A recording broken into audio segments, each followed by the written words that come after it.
de AWS, que fueron los servidores virtuales privados, los VPS, desde el año 2006. Entonces ya casi 15 años trabajando en el área de la computación en la nube. Mucha gente cree que gran parte de las ganancias y recursos que obtiene Amazon vienen del sistema de venta y de ese tipo de cosas, y todo lo contrario, la infraestructura y la cantidad de servicios digitales que ofrecen es tan grande que gran parte de sus beneficios provienen de esa área. Y gran parte de sus proyectos se van a esa área. Si ya el área de marketing y de ventas la tienen resuelta, por decirlo así, ellos no tienen problemas en ese sector. Como máximo seguir creciendo, pero AWS ha sido una fuente de ingresos para ellos, porque múltiples plataformas y múltiples compañías se están basando en sus tecnologías para poder trabajar, como vamos a ir viendo más adelante. De acuerdo a la propia definición de Amazon, Amazon Web Services es la plataforma en la nube más adoptada y completa del mundo. Esta es una autopublicidad horrible, pero no deja de tener razón. Ofrece más de 200 servicios diferentes, es una ridiculez la cantidad de servicios que tiene. Tiene servicios al punto de que ustedes pueden, si es que tienen plata obviamente, lanzar un satélite a la estratosfera, por ejemplo, y AWS tiene las herramientas para que tú puedas obtener la información y monitorearlo. Es ridículamente absurda la cantidad de herramientas que tienen. La cantidad de clientes, las empresas que las vamos a ir viendo al final, la cantidad de empresas diferentes que trabajan con ellos, que uno se sorprendería que no tienen ni idea, pero que vienen trabajando con ellos hace tiempo y que le ha dado buenos resultados a ambas partes. Entonces AWS, gracias a eso, sigue creciendo. ¿Cómo funciona AWS? ¿Por qué tiene tanto éxito? En primer lugar, AWS tiene muchos clientes activos, como que tiene millones de clientes activos en más de 190 países diferentes, pero no tiene servidores en los 190 países. Por ejemplo, acá en Chile no tenemos servidores. Nuestro servidor más cercano es Brasil y la verdad es bastante malo, en el sentido de que no tiene todos los servicios. Obviamente los servidores que tienen todos los servicios están en Estados Unidos, para sorpresa de nadie. AWS basa su infraestructura en tres grandes componentes: regiones, zona de disponibilidad y locaciones al filo o cornisa, como quieren llamarlo. Las regiones son básicamente locaciones físicas en el mundo donde existen muchas zonas de disponibilidad. ¿Y qué son las zonas de disponibilidad? Fue el nombre que le pusieron en AWS a los data centers. Todos los data centers están aislados entre sí en lo que se refiere a suplemento de energía, de cómo funcionan cada uno, porque así se evitan, en caso de que se caiga algún data center, perder el funcionamiento de toda la zona de disponibilidad, y obviamente todas las regiones están aisladas entre sí. Por ejemplo, creo que hay como 5 regiones de Estados Unidos, 6 regiones, y las 6 regiones de Estados Unidos están separadas entre sí, no tienen ningún tipo de comunicación más allá del propio Internet, porque así evitan, en caso de que, por ejemplo, uno tenga una caída energética o un ataque cibernético, que todos los otros sistemas pegan con él. Entonces tienen mucho cuidado en cómo se utilizan y cómo se separan esas diferentes zonas de disponibilidad las unas de la otra y las diferentes regiones. Y los Edge Location, que se conocen, son básicamente data centers manejados por partners de confianza de AWS.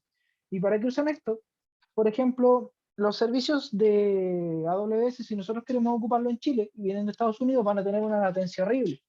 Entonces existen los Edge Location en zonas intermedias, es decir, en cualquier lugar entre Estados Unidos y Chile, que puede ser Colombia, Perú, Venezuela, bueno, Venezuela no porque bloqueo económico, Puerto Rico, México, Brasil, Argentina, Perú, en el propio Chile, pueden existir diferentes Edge Location que trabajan con AWS y facilitan el mantener un delay y una disponibilidad bastante elevada.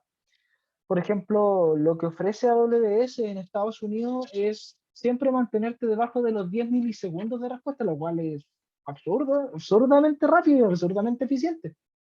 O sea, eso es lo que busca AWS y por qué AWS ha triunfado tanto. Y bueno, no es que le esté haciendo la publicidad directa, sino que es la herramienta de la que vamos a trabajar porque está gratis. No tiene otra explicación. Existen otras herramientas como ustedes me van a mostrar la otra semana y como yo les voy a dejar subido los videos. Pero en este caso podemos ver cómo AWS se ha comido el mercado, porque tiene gran parte del mercado gracias a eso, que tiene diferentes regiones y sabe cómo moverse estratégicamente sin la necesidad de establecer otros data centers, sino que aprovechando data centers de terceros para asegurar su calidad. Las regiones, como comentábamos antes, son regiones geográficamente distintas, diferentes países, básicamente. Cada región, bueno, no necesariamente países, porque existen varias regiones dentro de Estados Unidos, por ejemplo. Cada región está aislada físicamente de las otras, como comentábamos, suplementos de agua, de ubicación, de energía, de todo lo que sea necesario para su funcionamiento. Cada región, para que se pueda llamar región, tiene que tener por lo menos dos zonas de disponibilidad, es decir, dos data centers funcionando. En caso de que caiga uno, el otro hace de backup y empieza a trabajar al tiro. O están trabajando los dos al mismo tiempo, pero compensando las cargas entre ellos. La región más grande es US East, que es la de Virginia del Norte, si no me equivoco, la cual contiene todos los servicios y los servicios nuevos siempre van a estar presentes en US East, y por lo cual uno siempre tiene que trabajar cuando está probando cosas, como nosotros no necesitamos tanta disponibilidad y tanto delay, no, o sea, no nos va a hacer tanto problema el delay input. Lo recomendable es probar cosas siempre en ese tipo de servidor, en el US East. Y US East One, que es de Virginia del Norte, si no me equivoco, es la región donde uno ve toda la información de cuentas. Es decir, hay servicios que si bien se pueden ocupar en todo el mundo, están localizados en un lugar, como es el tema de la información de las cuentas, de los pagos y todo ese tipo de cosas. Hasta aquí bien, tiene diferentes disponibilidades y todo el tema, pero ¿cómo yo como industria le saco valor a todo lo que estoy viendo? Porque ya puede tener hartas cosas, pero ¿cómo sincronizo, por ejemplo, el pago de una cuenta con otra? Si yo tengo una empresa, imagínense, no sé, somos Morrillo Paso, que es la empresa que viene a comerse los practicantes de acá que se van a trabajar con AWS. Pero estoy muy arriba paso. ¿Cómo mantengo organizado toda la gente que tengo trabajando debajo mío? ¿Cómo me aseguro que no se pasen en las cuentas? ¿Cómo mantengo todo en un solo pago? Porque imagínense, yo tengo 300 trabajadores, no voy a andar haciendo los pagos de 300 trabajadores, no tiene ningún sentido. Entonces, AWS está preparado para eso, como vamos a ver en un par de días más adelante. Pensé que venían ahora, adelante. Sí, sí. Otra herramienta que tiene AWS y por qué en Estados Unidos es tan llamativa es GovCloud. GovCloud permite a los clientes manejar información sensible y clasificada de forma controlada. ¿Qué quiere decir esto? Por ejemplo, información médica, información del Departamento de Regulaciones de Administración, el tráfico de armas y ese tipo de cosas que podemos ver acá abajo, algunos ejemplos de departamentos federales de Estados Unidos, estatales y nacionales. Son manejados en AWS. ¿Y cómo puede ser eso, siendo que AWS tiene tanta disponibilidad a nivel mundial? Existen algunos sectores de AWS, que son los GovCloud, que solamente pueden ser operados por ciudadanos estadounidenses en suelo estadounidense. Es decir, una persona de Estados Unidos no puede ir a trabajar a México o venirse acá a Chile, por mucho que sea cloud computing, con ese tipo de, o sea, no puede trabajar en la GovCloud si no está en Estados Unidos, porque las normativas de Estados Unidos lo prohíben. Son muy exigentes respecto a cómo se maneja la información. Entonces, para poder adaptarse a eso y poder adaptar a este tipo de empresas que obviamente dejan buena plata, AWS generó el GovCloud, que es básicamente el decir, ya, todo lo seguro, todo lo que no pueden salir de Estados Unidos se queda aquí, en este servidor que es Estados Unidos, es estadounidense y puede ser manejado solo por ciudadanos de Estados Unidos. Es decir, yo tampoco puedo ir a trabajar para allá, ni ninguno de ustedes. Pero es una curiosidad interesante comentar. Aquí podemos ver algunos de los planes que tiene AWS y las diferentes coberturas que tiene. Nosotros, obviamente, como buenos usuarios de cuentas educativas, vamos a trabajar en el plan básico. El plan básico, lo único que admite, bueno, obviamente es gratis, para sorpresa de nadie. La única ventaja que tiene es que tiene los 7 Trust Advisor Checks. ¿Qué son los Trust Advisor Checks? Discúlpenme por el inglés champurrado. Básicamente, AWS tienen todos sus sistemas, cuando uno ejecuta cualquier tipo de servicio, o la gran mayoría de ellos, hace correr un algoritmo de Machine Learning que ya, o sea, un algoritmo de Machine Learning que tienen entrenado para comprobar ciertos puntos asociados a la seguridad, la mantenibilidad, la disponibilidad, a los costos y a todo ese tipo de cosas. Y esta cosa te ofrece 7 tips. Te dice, oye, estás cumpliendo con la seguridad, perfecto, pero sabes que tú estás saliéndote de tu presupuesto porque tú tienes un tier gratuito y necesitas invertir por lo menos $20 al mes para poder mantener esta disponibilidad. O no estás cumpliendo a nivel de seguridad, no tiene el firewall, no tiene los firewall funcionando, no tienes ningún criterio ni ningún sistema de seguridad para tu servidor, por lo cual el acceso es bastante fácil de realizar, por ende eres viable a hackeo o ataques informáticos como DDoS. En el caso del segundo tier, que ya es el tier de desarrollador, que es bastante barato, igual $20 al mes para todas las herramientas de AWS, es bastante. Tenemos apoyo guiado, es decir, podemos contactarnos ya con apoyo técnico, obviamente vía correo, pero se puede contactar o sea, se puede contactar con técnico y recibir apoyo más específico. Y en este caso, por ejemplo, si tenemos alguna falla de sistema, nos solucionan la falla en un tiempo menor a 12 horas. Eso es su estándar. Es decir, ya, si tú pagas $20 al mes, más de 12 horas, tu sistema no va a estar caído por nuestra culpa. Ahora, si la embarrada es tuya, allá no, nosotros no nos metemos, porque existe algo que se llama responsabilidad compartida. AWS se hace cargo de la infraestructura y de todo lo que tú queráis, pero al mismo tiempo AWS no se puede hacer cargo de cómo tú manejas, por ejemplo, tu servidor virtual, o cómo tú realizas tu procesamiento, o tu base de datos, porque eso no le corresponde a él. Él te dio las herramientas, te dio los términos y condiciones, y tú tenés que hacerte cargo de decir, oye, el servidor está fallando por tal y tal cosa, ya, entonces lo arreglo. Pero cuando ya las fallas salen de lo tuyo, de lo que uno puede manejar, que vimos en la clase pasada, que era según si infraestructura, plataforma o servicio, ahí AWS tiene su respectivo soporte técnico que te soluciona las cosas en aproximadamente 12 horas, o menos, según su propia estadística. En el tercer tier tenemos el tier de negocios a $100 el mes, el cual ya te maneja soporte técnico vía chat, vía teléfono, 24/7, realmente disponible a cualquier horario para cualquier tipo de problemas que tenga. Y en caso de alguna caída de sistema o alguna falla en el sistema, las soluciones te las da en menos de 4 o en menos de 1 hora según el tipo de problema que sea. No sé si se dan cuenta, bueno, y aparte los advisor checks aumentan. Vamos a parar un segundito porque los perros ladran mientras pasas comiendo basura.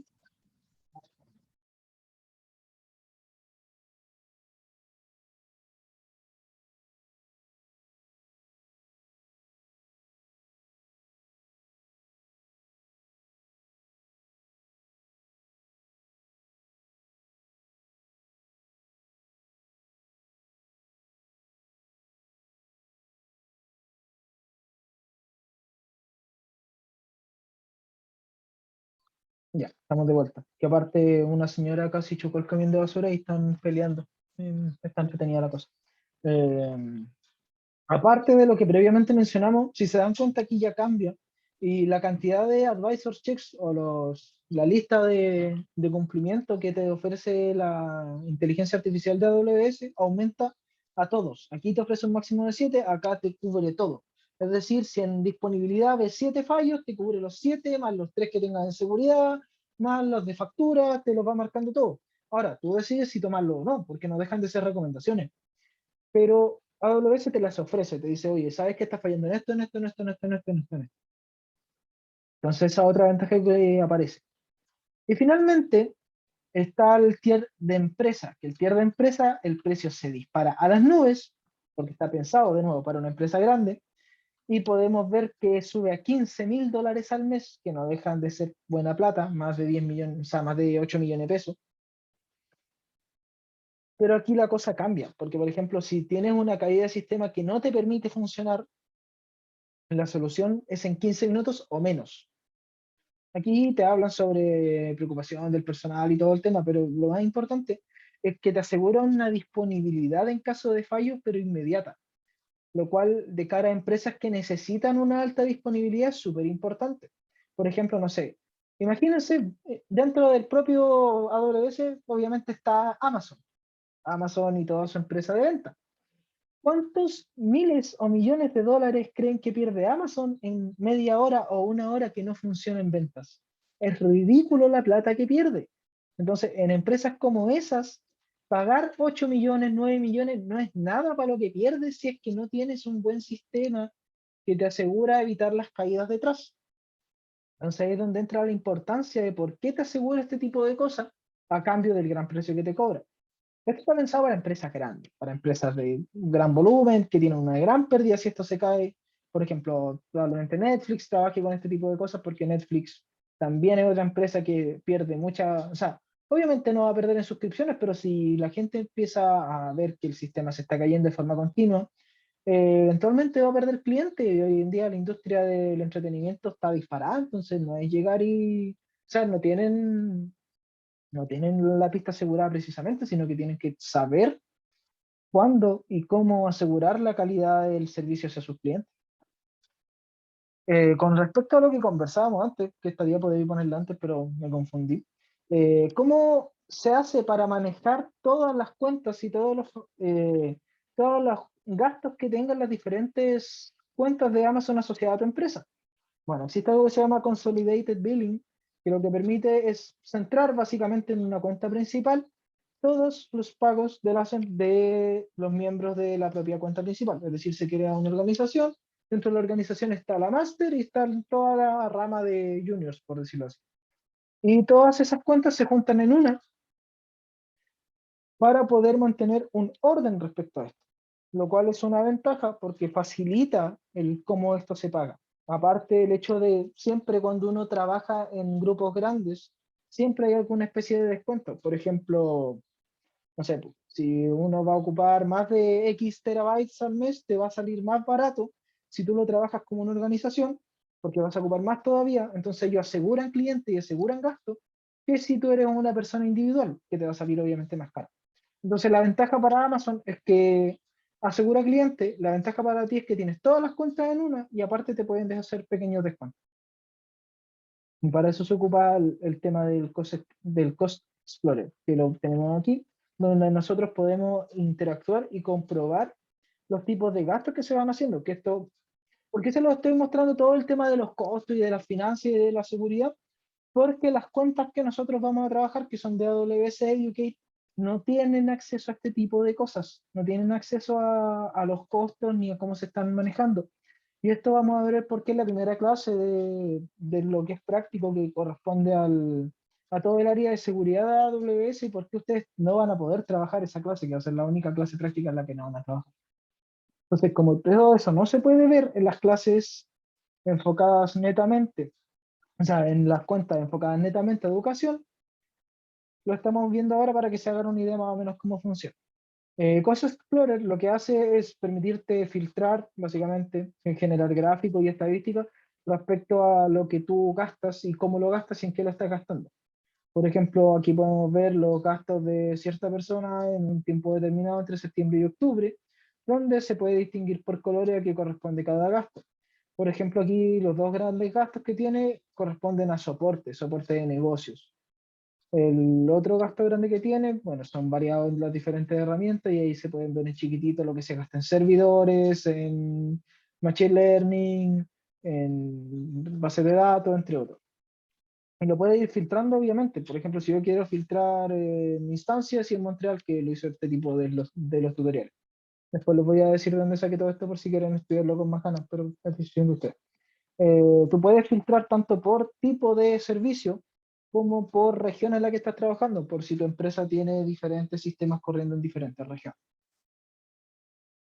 Y otra herramienta económica que tiene AWS es AWS Budgets, que lo que hace es entregar alertas si tú te excedes o te acercas a tu presupuesto determinado.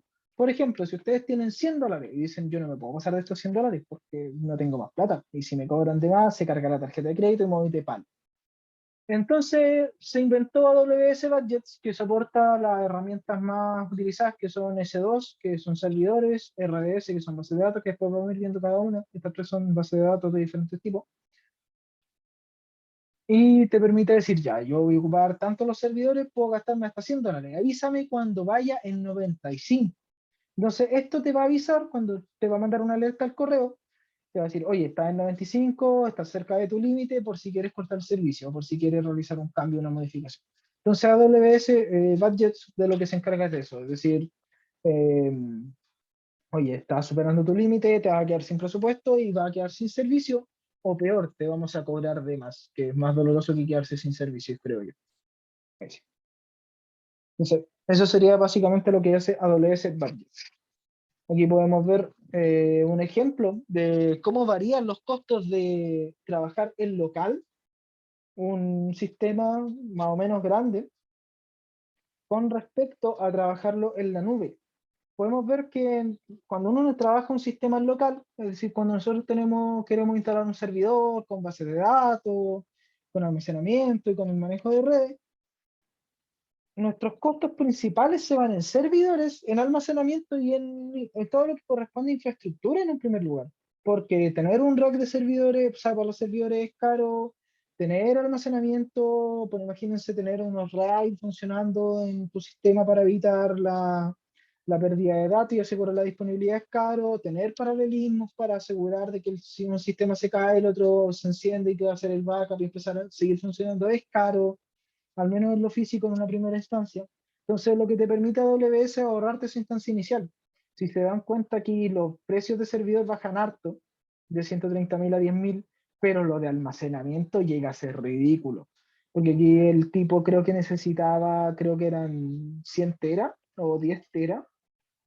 No, eran 100 teras, me acuerdo. Y con una disponibilidad alta.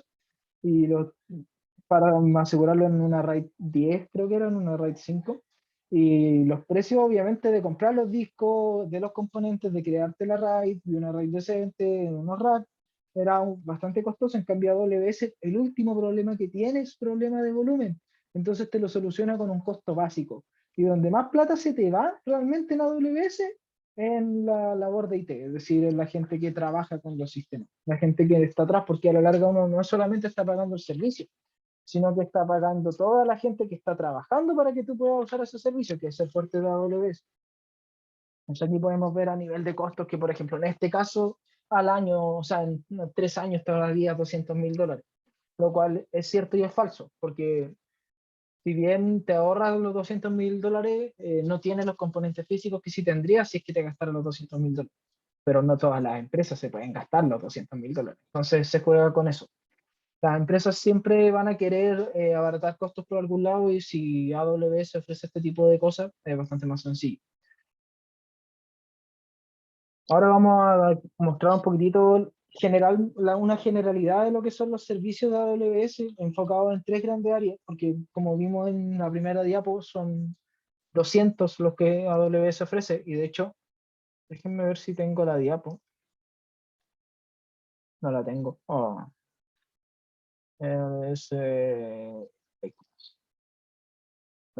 uno puede descargar los iconos para hacer las PPT y todo lo que uno quiera, pero esto me gusta descargarlo para que veamos la cantidad de servicios que esta cosa ofrece.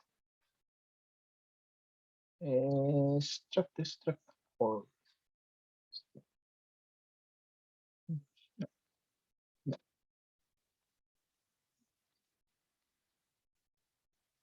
Aquí vamos a ver vamos a pasar por encimita todas las diapos y vamos a ir viendo. Y aquí te ofrece las normativas de cómo funcionan, cómo se utilizan los elementos. Aquí tenemos ya los típicos de uso general, la flechita. Ya, de Analytics tiene 1, 2, 3, 4, 5, 6, 7, y aquí empiezan a salir de Analytics. De integración de aplicaciones, igual, lleno. De realidad aumentada y realidad virtual, uno. Manejo de costos, tiene su resto. Blockchain, tiene un par. Aplicación de negocio, de cómputo, aquí ya se va todo, se dispara. Puro cómputo, cómputo. De containers, porque también trabaja con containers. De habilitación de containers. Y así podemos seguir bajando y vamos a ver que esta cosa no termina. Tienen una cantidad de servicios ridículos. Entonces, lo que nosotros vamos a hacer aquí, por lo menos en esta presentación, es ver tres grupos principales que son los que más se utilizan, que son los de base de datos, déjenme ocultar esta cosa, de base de datos, de cómputo y de almacenamiento. Y los vamos a ir explicando un poquitito por encima. En lo que se refiere a base de datos, tenemos DynamoDB, que básicamente trabaja con el mismo sistema de llave valor que trabaja Cassandra, pero un sistema de base de datos no SQL, al igual que DocumentDB, que trabaja más como MongoDB. Estos sistemas probablemente no les suenan, pero los de la derecha sí, entonces se pueden hacer más o menos una idea. Dentro de lo que se refiere a las bases de datos estructuradas, tenemos RDS, Aurora y Aurora Serverless. RDS en este caso trabaja con bases de datos estructuradas, Aurora trabaja más rápido y Aurora Serverless es para procesamiento de base de datos en el momento. Por ejemplo, yo necesito una base de datos ahora para realizar un cálculo y listo, y la suelto. Entonces, para eso funciona Serverless, cuando tenéis que montar la base de datos. Neptuno trabaja con base de datos de tipo grafo, Redshift trabaja con base de datos de tipo columnar, lo cual es uno de los almacenes de datos más grandes que hay, en el sentido de lo que ofrece AWS, que trabaja con un peta, que puede trabajar con archivos del orden de los petabytes, lo cual es ridículo en tamaño. Entonces, espacio hay. Como les digo, uno de los problemas que no tiene AWS es almacenamiento. Por lejos. Lo tiene solucionado hace tiempo y no hay problema con eso. Y Elasticache, que trabaja de manera similar a Redis o Memcache, que trabaja con caché, base de datos de tipo caché. Por otro lado tenemos las herramientas de cómputo, donde aquí vamos a destacar algunas, hay varias más, pero vamos a hablar de un par. S2, Elastic Compute Cloud, que básicamente es un VPS, aquí es donde se trabajan servidores virtuales de diferente tipo, con diferente escalabilidad y diferente disponibilidad, según todo eso lo vamos a ir viendo, pero aquí se trabaja todo lo que son los servidores virtuales per se. Después tenemos el Elastic Container Services, que básicamente es Docker como servicio, porque los contenedores hoy en día también se trabajan harto. Entonces lo que permite AWS es trabajar Dockers dentro de AWS sin la necesidad de montar tu servidor, montar el Docker ahí, sino que trabajarlo directamente en SS. Fargate, que trabaja con microservicios, pero con microservicios de pagar por trabajo, es decir, en el momento en que tú estás ocupando, cancelas. No es algo que tú vas a tener como un servidor que va a tener que cancelar, mantenerte pagando todo el tiempo porque estás ocupando un espacio. No, aquí cuando tú usas, pagas. Al igual que EKS, que es Kubernetes como servicio, que la verdad, Kubernetes yo no he trabajado nunca, pero aquí puedes trabajar Kubernetes como servicio, aquí te lo presentan. Lambda, que es el fuerte de lo que es el cómputo dentro de AWS. Lambda lo que permite es ejecutar código sin la necesidad de un entorno de desarrollo o un sistema operativo. Tú dices, te creas tu función de Lambda, y dices, no, yo la quiero en Python, o yo la quiero en Ruby, en Java, tienen como 14 lenguajes diferentes. Tú subes tu código, si es necesario, si necesita librería, sube la librería, ejecuta y listo. Y te ahorras procesamientos que pueden ser cacho de realizar en local, o cacho o caros. Entonces ahí hay un valor súper fuerte. Y es una de las herramientas que por lo que he hablado con ingenieros ya titulados más se ocupa en la industria. Porque permite realizar técnicas de Big Data y de ETL sin la necesidad de pasar por bases de datos. Tú lo realizas todo ahí y te realiza las propias estadísticas. Entonces tiene harta ganancia por ese lado. Elastic Beanstalk lo que hace es computar entre los diferentes servicios de AWS y unirlos, es decir, trabajar entre S2, S3, Simple Notification Service, que lo vamos a ver más adelante, balance elástico de carga, y ese tipo de cosas. De lo que se encarga básicamente es de que todo trabaje en conjunto. Y AWS Batch lo que hace es planificar, programar y ejecutar los trabajos de batch a través de los diferentes servicios de AWS. Por ejemplo, en S2, si queremos hacer trabajo de batch, utilizamos AWS Batch, que para eso está. Dentro del almacenamiento, que es la última etapa que vamos a ver como generalidad, tenemos S3, que es básicamente un drive donde nosotros podemos subir archivos, pero con la ventaja de que los archivos que podemos subir, que son objetos, los puedes subir y ellos manejan metadata. Entonces, para grandes análisis de datos, S3 es súper útil porque te permite generar una trazabilidad súper buena de dónde proviene, hacia dónde va el archivo y qué se utilizó. S3 Glacier tiene otro tipo de funcionamiento, cuesta mucho menos a nivel de dinero almacenar archivos ahí, pero a cambio tú no puedes acceder muchas veces al año a ellos. Es decir, tiene un cierto número de veces que puedes acceder y la descarga de los archivos es lenta. Pero a cambio, cuando tú tienes archivos que sabes que tienes que almacenar, pero que sabes que no vas a ocupar, al menos en el largo plazo, puedes tirarlo a Glacier y Glacier se encarga de guardarlos. Storage Gateway es un almacenamiento de nube híbrida en conjunto con caché local, es decir, puede trabajar o sea, trabaja tanto en local como en virtual y tiene sus respectivas características según lo que uno necesite. Elastic Block Storage es básicamente el disco duro en las nubes que puedes añadir a tus instancias de S2. Por ejemplo, si tu servidor virtual quedó sin almacenamiento, tú le puedes encajar un EBS y el almacenamiento le va a aumentar. Es como si le metieran un disco duro al computador, para que se hagan una idea. FS, Elastic File Storage, similar, pero con solamente almacenamiento de archivos para diferentes instancias de S2. Por ejemplo, yo tengo 3 servidores, pero los 3 servidores necesitan los mismos datos. Entonces lo que se hace es montar un FS que maneje todos esos datos y se los comparta a las diferentes instancias de S2. Y finalmente, el servicio que a mí me parece una maravilla, porque todos sabemos que migrar ya cosas chicas es tedioso. Migrar a nivel de empresas tiene que ser horrible. Imagínense migrar cientos de terabytes a la nube a través de redes. Es un cacho porque se demora, o sea, lo puede hacer, pero es demorón. Entonces, Amazon, ¿qué hizo? Inventó AWS Snowball, que tiene 3 características. La primera es ese maletín bonito que ustedes ven aquí, que es, te lo mandan, tú lo pides, por ejemplo, y te lo mandan a tu empresa. ¿Y qué hace el maletín? Pueden incrustar diferentes discos duros, entre 50 y 80 terabytes, y tú almacenas y respaldas la información que quieres enviar a AWS. Entonces, ellos después van a retirar el maletín y se encargan de almacenar la información de AWS en sus servidores. Snowball Edge es una versión un poquitito mejor que aumenta el tamaño, y ya el absurdo del absurdo es Snow Mobile, que es un contenedor gigante, un camión que puede llevar 100 petabytes en discos duros a donde tú quieras. Por ejemplo, si tú tienes tu empresa y tienes una gran cantidad de datos, imagínense, no sé, Coca-Cola en su tiempo, o hay otra empresa grande se me viene a la mente en estos momentos, Netflix, Spotify, que manejan una cantidad de datos absurda. Ellos pueden pedir un camión que vaya a su empresa, cargue los datos y se los lleve. Y el camión no es un meme. Aquí tenemos una foto del camión de AWS, que podemos ver que no es para nada pequeño, es bastante grande, que lleva adentro, está lleno de estas maletitas chiquititas o servidores grandes que permiten el almacenamiento de los datos. Entonces, el migrar datos para empresas grandes se vuelve mucho más cómodo, y todos sabemos que a la larga uno paga por comodidad, uno no paga por el servicio en sí, sino que por qué tan cómodo nos pueden ofrecer el servicio de parte de la empresa. Finalmente, si no me equivoco, sí, vamos a ver una miradita por encima de los servicios de negocios que nos ofrece AWS, porque AWS también tiene que preocuparse de cómo tú manejas tu empresa.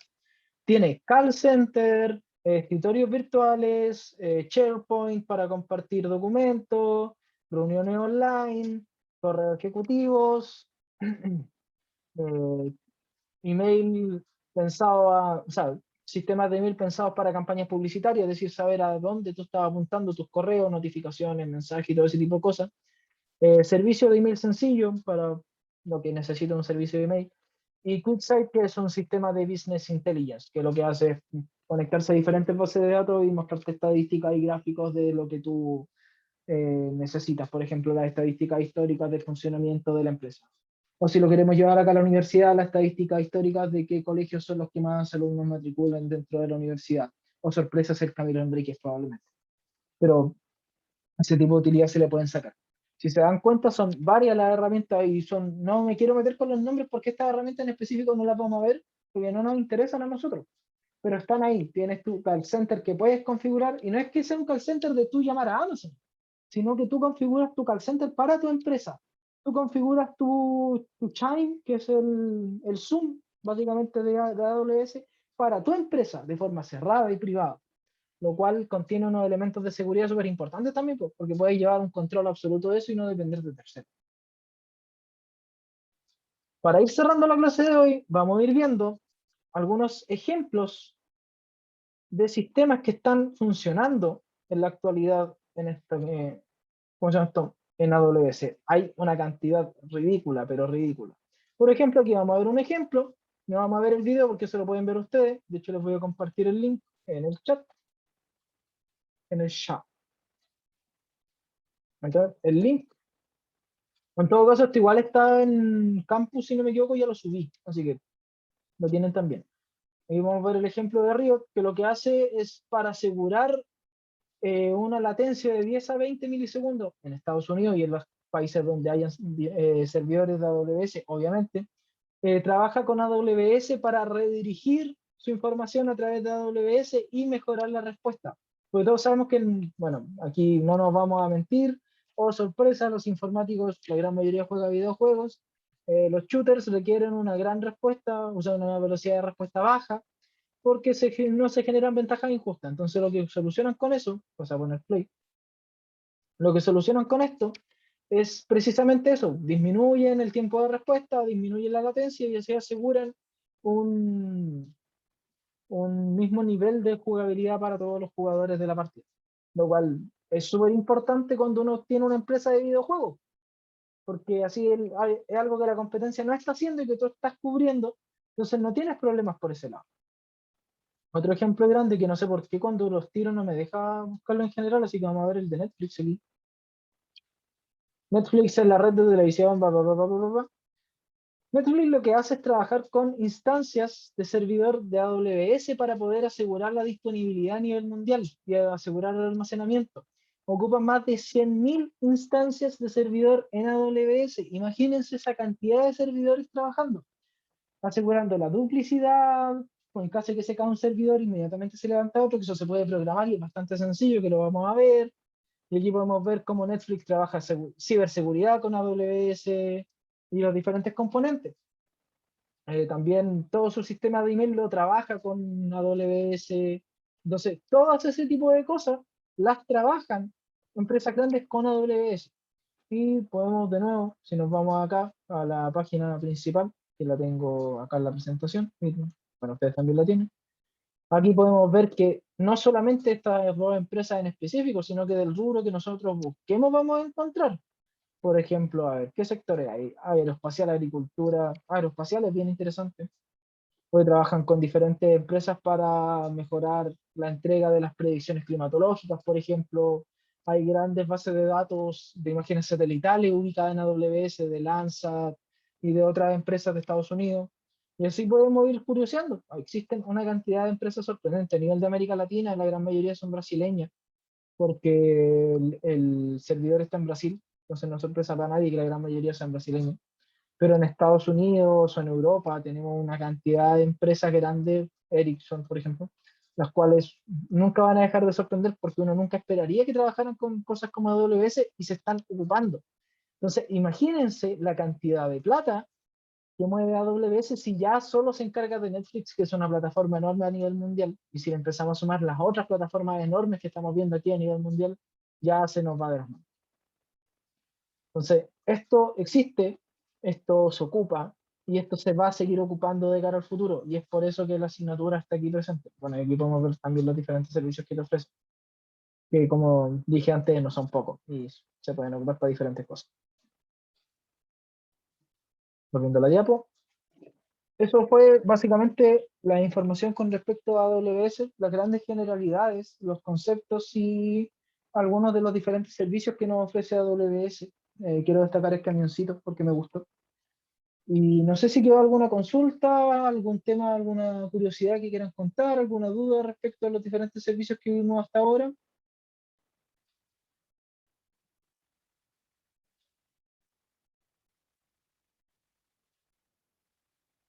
¿No? Perfecto. Ya. Entonces, para ir cerrando la clase, necesito abrir el programa asignatura porque hay algo que les quiero contar. Eh,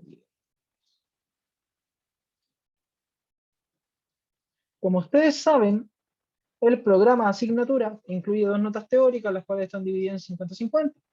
Entonces, como se votó por grabación, y la gracia es que ustedes también aprendan de estos servicios, esta nota de aquí, como dijimos, va a ser la nota de la presentación, y lo que yo tenía pensado para la clase es que ustedes se vieran, o sea, vieron la presentación obviamente y respondieron un par de preguntas, que no van a tener una nota, o sea, van a tener una nota, pero no van a tener una nota así como, oh, tienen que saberse las cosas de memoria, sino que, que puedan armar un pequeño resumen, puede ser en pareja, en individual, a mí me da lo mismo, pero cada uno tiene que subir el suyo, y ese pequeño resumen lo que tiene que indicar es, por ejemplo, ya, el grupo tanto habló de Azure. ¿Qué es Azure? El ejemplo que dieron, y así va a ser un pequeño resumen en 2, 3 párrafos, no más que eso, de cada una de las presentaciones. Siendo 5 grupos, van a ser 8 párrafos, o sí, 8 párrafos, o 4 párrafos, si no, no les pido mucho más que eso, donde me cuenten qué fue lo que entendieron de las diferentes presentaciones de sus compañeros, porque no tiene ningún sentido que yo en este momento O sea, que quitemos la clase y que ustedes no vean las presentaciones que están pensadas para que ustedes aprendan también sobre la otra tecnología. ¿Ya? No sé qué les parece.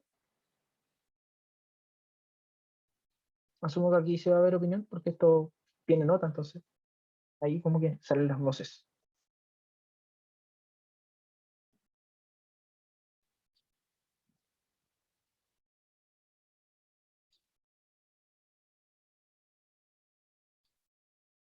Y si no, bueno, no nomás. Sí, queda pactado tal cual fue definido aquí, igual se lo voy a dejar escrito en el campus durante la tarde, después de que termine la reunión que tengo. Ya. Entonces, el otro 50% de lo teórico sería Que este ustedes me hablen de las cuestionario. presentaciones, básicamente. Ya, El 50% va a ser la presentación en sí y el otro 50% va a ser que ustedes me hablen de las presentaciones, me digan que entendieron de Azure, de Alibaba Cloud, de las cuatro. Obviamente no me van a hablar de la nube que ustedes presentaron. No, ¿para qué vamos a perder tiempo en eso? Si esa se la estudiaron y asumo que la entienden. Voy a asumir que la entienden. ¿Ya? ya, sí me parece bien. Ok. ¿Alguna otra duda, chicos? Si no, para ir cerrando.